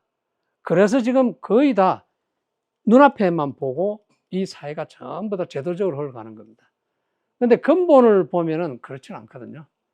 그러니까 아까 말씀드린 이게 명상을 하면서 치유가 되긴 하지만 명상의 치유 효과 뒤에 이제 숨어 있는 것이 이제 이 사회 구조, 나를 통해서, 내 마음을 통해서 나를 알고, 그다음에 그 사람을 알고, 관계를 알고, 세상을 아는 그런 전체를 다 알게 됨으로써 지금 의사들의 세계, 치료의 세계, 이런 것까지도 이제 알 수 있게 되는 거죠. 이게 병보다 건강을 우선해. 이쪽에는 치료는 병을 우선하거든요. 근데 일반적으로는 건강을 우선해요. 건강을 우선해가지고 병을 보라는 거죠. 병을 우선해서 건강을 보기보다는. 그래서 평소 삶의 주체로서 치료보다는 치유를 우선해가지고 하는 것이 훨씬 좋다는 거예요. 그래서 그거는 이제 정신을 바로 잡는 게 훨씬 중요하다는 거죠. 정신을 먼저 잡으면은 명상이나 종교가 존재 이유가 있는 거죠. 그럼으로써 이제 사실은 그것을 사전에 예방을 할 수가 있는 거죠. 그래서 이제 고통을 없애는 방법으로서 치료와 치유가 있지만 실제로는 치유적 방법이 훨씬 더 종합적이고 포괄적이고 그 다음에 생애적이다, 길다. 그런 점에서 치유를 하겠다라는 노력을 하시는 것이 훨씬 좋다 이런 말씀을 드리고 싶어요. 물론 이제 불가피할 경우에는 치료를 해서 약물을 처리한다든지 수술을 한다든지 할 수밖에 없죠. 저도 지금 눈이 좀 나빠가지고 수술을 할까 말까 백내장 같은 침침해가지고 근데 그분들한테 이제 물어보니까 1부터 5까지 있다면은 3부터 수술하는 게 좋은데 지금 2쯤 와 있다 이렇게 이야기를 해요. 그러니까 이제 견뎌보는 거죠. 이빨도 견뎌보고 끝까지 견뎌보는 거예요. 그 사람들도 그렇게 그렇게 하라고 그러더라고요. 이거는 한번 빼버리고 수술해버리고 그러면은 정상 기능이 회복이 안 되니까요. 이게 가능한 한 끌어가지고 자기가 원래 태어날 때부터 갖고 있는 것을 최대한 쓰는 게 좋죠. 왜냐하면 전부 다른 부분과 연결이 되어 있기 때문에 한쪽을 떼내버리면요. 다른 부분이 어떻게 망가질지 모르잖아요. 인체를 우리가 모르니까. 이제 마음 치유와 해결 방법은 이제 아까 하는 것과는 좀 다릅니다만은 이제 아까 치유라는 것이 뭔지에 대한 이야기를 해드렸죠. 치유를 이제 하는 데 있어 제일 중요한 게 인과응보, 인과론이죠. 원인이 있으니까 결과가 있다. 원인이 없으면 결과가 없는 거죠. 그러니까 병이 난 거는 병을 만드는 원인을 내가 갖고 있었고, 그 다음에 내가 키워왔다. 그래서 병으로까지 있게 만들었다. 그 중에서 이제 습관이라는 것이 대단히 중요합니다. 그걸 불교에서는 의식에서 훈섭이라고 그러죠.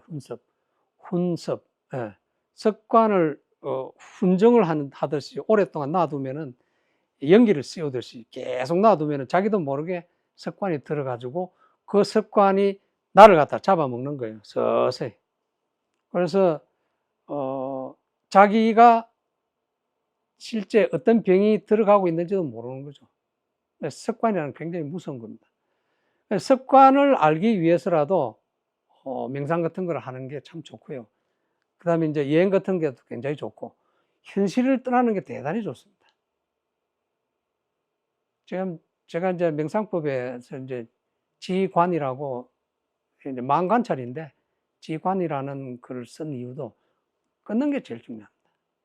기존에 하던 방식을 끊는 것을 끊어가지고 떨어져서 한번 보고, 그 다음에 그 중에서 내가 고칠 것은 보이죠. 근데 계속 하는 가운데 절대 안 보여요. 끊어야 보여요. 이게 수처작주 입적해지는 말은 내가 주인으로서 어디를 가든 주인으로서 살면은 어디에서 서면은 어디서 서든 이제 진리나 진실을 볼 수 있다, 이런 뜻이거든요. 그러니까 이것도 치유를 할 때도 자기가 주도적으로 돼야죠. 사에다가 무조건 맡기면 되질 않고요. 남에게도 맡기면 되질 않습니다. 우리 집에서 우리 집 사람도 항상 그렇습니다. 우리 동서가 의사지만 병이 조금 중요하다 이러면요, 3군데 정도는 가봅니다. 그래서 어느 의사 말이 진짜인지를 알 수 있어요. 예, 각기 보는 처방이, 진단과 처방이 다 다르거든요. 그것에서 판단은 우리가 해야죠. 믿을 수 있는 사람은 그대로 맡기는데, 믿을 수 없는 사람을 그냥 그대로 맡겼다가는 큰일 나죠. 근데 치유는 자기가 하는 거니까요. 그래서 치유가 훨씬 좋은 거죠.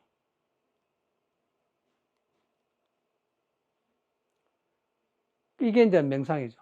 일체유심조. 모든 게 마음이 만드는 거죠. 실제 지금 이야기한 그 마음이 고통을 다 만드는 겁니다. 내 마음이 만드는 거죠. 남이 마음이 만든 건 아닙니다. 이건 남 탓을 하는 거고요. 남 탓을 하다 보면요, 절대로 자기 마음을 알 수가 없고, 저렇게 나빠지는 것 자체를 자기가 인식을 할 수가 없습니다. 자기가 스스로 느낄 수가 없습니다. 그래서 마음을 보고 차근차근 하나하나 이렇게 해결을 해 나가야 됩니다. 내 마음에서 특히 지금 화나 우울을 가장 대표적으로 꼽는 게 가장 흔하니까요. 화나 우울을 갖고 있는 분들은 내가 화가 나는구나, 내 우울해지는구나. 그러면은 화가 날 때는 어떻게 해야 되고 우울해질 때는 어떻게 해야 되나, 이것을 사전에 급한 처방을 알고, 그 다음에 이제 좀 더 근본적으로 고치기 위해서는 어떤 방식을 해야 되나, 그것을 알고서 평소에 생활을 하면은 그래도 상당히 도움이 되고, 그런 더 깊어지기를 쉬지 않고 이렇게 사전에 예방을 할 수가 있죠. 그래서 삶의 주인은 나. 우리가 이제 자리 이탈하는 말은 많이 들어봤죠. 자기를 이롭게 하면은 남을 이롭게 할 수 있죠. 그 이로움으로 남을 이롭게 할 수 있는 거예요. 그런데 거꾸로 이야기하면은 나를 해롭게 하면은 남에게 해롭다. 남을 해롭게 한다.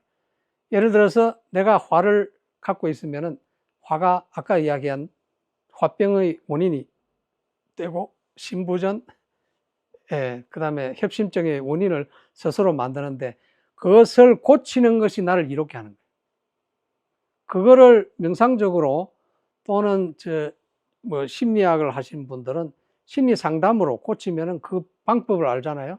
그러면은 그거를 나한테 적용을 시켜야 나를 고치는 게 나를 이롭게 하는 거예요. 그럼 나를 이렇게 해보면은 그 이로운 방법을 알기 때문에 남을 이렇게 할 수 있는 거예요. 그런데 거꾸로 남을 이렇게 했다고 그래서 꼭 나를 이렇게 한다라고는 할 수는 없어요. 왜냐하면 내 마음하고 남의 마음하고는 좀 다르니까. 그래서 자기를 먼저 하는 게 훨씬 낫습니다. 내 마음만큼, 내가 내 마음을 아는 만큼 남이 나의 마음을 안다고 할 수 없잖아요. 결코 그럴 수가 없죠. 그래서 내가 내 마음을 아니까 내 마음을 먼저 고쳐보는 것이 중요하죠. 그 고친 경험으로 남의 마음을 고쳐주는 거예요. 그걸 이제 자리 이타라고 그러죠. 거꾸로 자해, 해타. 해결 방법은 아까 말씀드린 응급시에는 치료 후 치유, 질병 치료를 하고 정신이나 심리나 이런 것은 상담을 하든지 명상을 하든지 하면 되죠. 평소에는 치유 병행해서 예방 활동을 하고 필요시 치료를 하는 거예요. 그래서 명상이나 수행이나 수련이나 훈련이나 교육이나 운동 이런 것들을 이제 일상적으로 하여 주시는 게 좋죠. 여기에서 가장 중요한 것이 여기 이제 명상에 다 포함이 되어 있지만 여유를 가지는 거예요. 마음의 여유를 가지는 거예요. 절대 바쁘게 살지 않는 거예요. 여유를 가지면서 사는 것이 이제 악화되는 것을 예방을 하는 겁니다. 그리고 이제 산책이나 스트레칭이나 자기 정신을 좀 이렇게 좋게 하는 방법 중에 하나가 일기를 쓰는 게 굉장히 좋습니다. 성찰 일기. 성찰 일기를 써보면 굉장히 좋습니다. 저는 수행을 하면서요. 제가 수행 일지를 썼거든요. 수행 일지를 지금 뭐 권수가 엄청납니다. 책으로 이야기하면 한 50권쯤 될 겁니다. 300페이지. 50권쯤 정도의 수행 일지. 이제 일지를 써보면은 일지 속에, 글 속에 내 마음이, 내 생각을 알 수가 있거든요. 네, 그런 내 생각을 표현을 하는 거기 때문에 내 생각의 흐름을 알 수가 있기 때문에 굉장히 좋죠. 일지를 쓰거나 일기를 써보면요. 자기한테 굉장히 도움이 많이 됩니다. 그래서 요즘 선생님들도 애들한테 일기를 많이 쓰게 하는 것 같아요, 보니까.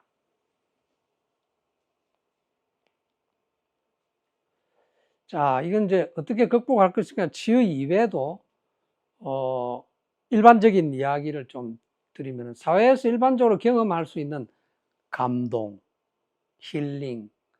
이 힐링이란 말의 표현이 이제 예를 들어서 뭐 좋은 곳에 가서 좋은 공기를 마신다라고 하는 것을 힐링이라고 이야기를 하지만 실제로는 그 이상의 것이 있죠.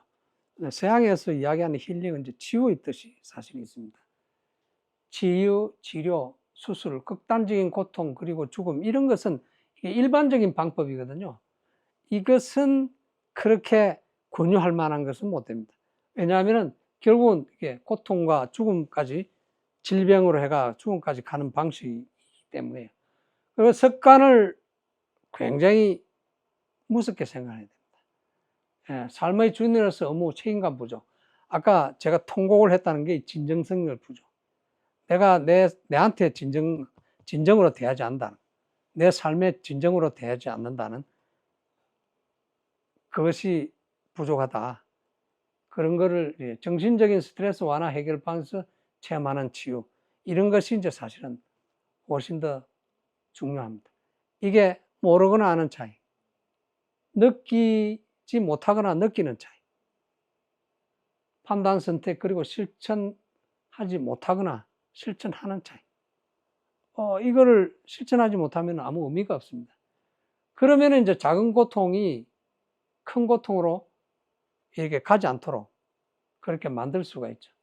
이게 모두 고통이니까 회복을 위한 저마다의 시도, 도전, 이런 것을 하다가 중도하차하고 절망하고 이러면 자포자기가 되는데, 그러지 말고 꾸준히 하시는 게 중요합니다. 진심으로, 불기자심, 진심이라는 게 진정성을 가지죠. 불기자심, 자기 마음을 속이지 말고 순수한 마음으로 스스로 늦게 알고 치유 관리하면 고통과 질병이 치유 예방되고 삶이 평온해진다. 이렇게 말씀을 드릴 수가 있습니다. 자, 사는 것도 소크라테스가 너 자신을 알라, 보나드쇼 아시죠? 예, 어슬렁거리다 이럴 줄 알았다. 이 묘비명에 우물쭈물하다 이렇게 이럴 줄 알았다 이렇게 묘비명에 적혔다고 그러죠. 예, 그 다음에 아인슈타인 직관이 중요하다는 거죠. 이성에 너무 기대지 마라. 직관이 중요하다. 직관이라는 거는 내 몸이 안다는 거예요. 내 몸이 아는데 이성적인 판단 그런 것만을 가지고 자꾸 하다 보면은 자기가 실수를 한다. 간단하게 설명할 수 있으면은 할 수 없으면은 제대로 이해 못한 거다. 삶은 자전거 타기와 같다. 한번 타오르면은 균형을 잡아야지 계속 갈 수 있다. 그러니까 균형 잡는다는 말씀은 한쪽으로 치우치지 말라. 일도 그렇습니다. 치우치면 안 됩니다. 여기 스티브 호킹. 당신이 장애가 있더라도 잘할 수 있는 것에 집중을 하면은 된다. 장애 탓에 못하는 것들이 있어도 너무 유감스럽게 생각하지 말라. 신체적 장애에서도 정신적 장애가 있으면 안 된다. 이분들이 굉장히 유명한 분들이잖아요. 다들 굉장히 유명한 분들인데 실제로 이분들도 제가 보려는 수처작주 입처개진이라는 그런 측면에서 보면은 너 자신을 알라고 했던 소크라테스도 나 자신을 알아라 이렇게 이야기를 했어야 되는데 당시로 보면 대단한 말씀을 하셨지만 지금으로 보면은 그런 것이 좀 부족하다. 상대를 이야기를 한 거예요. 상대를 이야기하면은 나를 몰라요. 이야기를 상대로 하면 그게 수처작주가 안 돼요. 내가 내 삶의 주인인데 그런 점에서 서양의 유명한 사람들도 갖고 있는 단점들이 있습니다. 버나드 쇼야 지금 보시다시피 이분도 삶 잘못 살았다는 뜻이거든요. 아인슈타인도 실제로 과학자지만 이분도 자기 자신의 마음을 다 알았다고 하기 힘들어요. 스티브 호킹 박사도 마찬가지예요. 이 빅뱅 이론을 만든 분 아닙니까?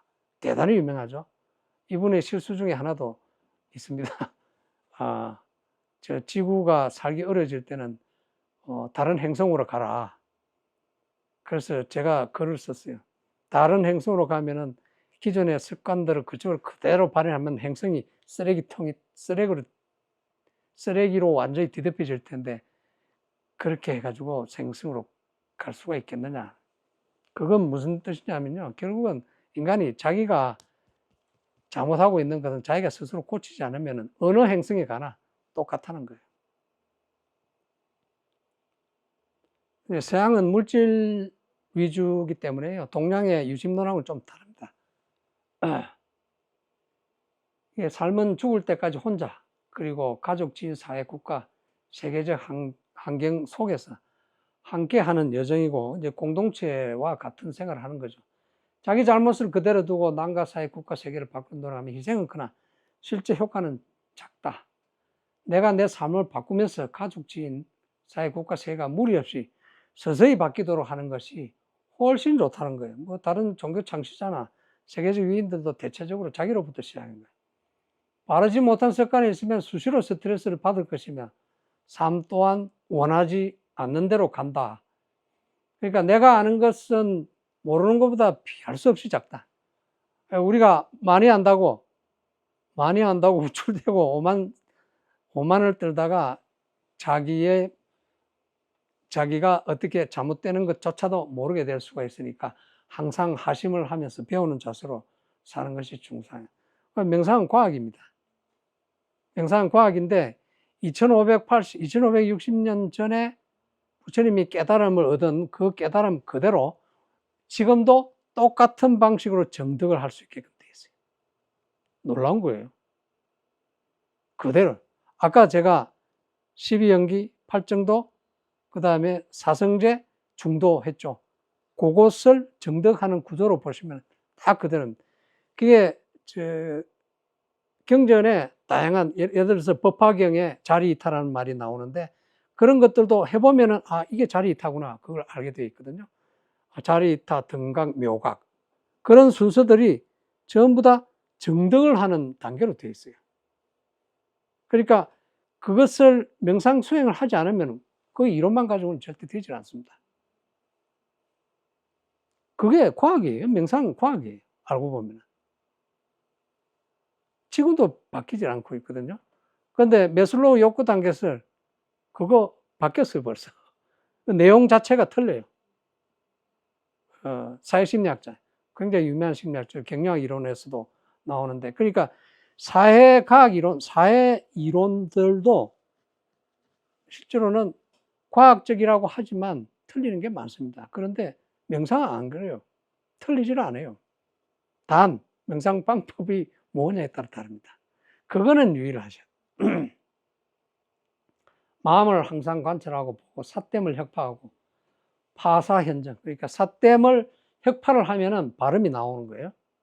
이게 삿됨을 혁파라는 게 바르지 못한 것을 혁파를 해라는 거예요. 그러면 이제 관계 생활 활동이 많아질수록 선한 영향력이 커진다. 이렇게 말씀을 드릴 수가 있습니다. 이제 생활 체험하는 명상을 한번 하도록 제가 준비를 하는데, 근데 시간이 어떻게? 그렇습니까? 예, 그 명상 체험은 혹시 그 명상을 해보시고자 하는 분이 있다면은 제가 이제 끝나고 개인적으로 이야기를 하시면 제가 가르쳐 드리겠습니다. 그래요. 그렇게 해도 되고요. 예. 예. 저기 지관이라는 말씀대로, 예. 끊어서 기존의 활동 끊고, 그 다음에 내 마음을 바라보는 거죠.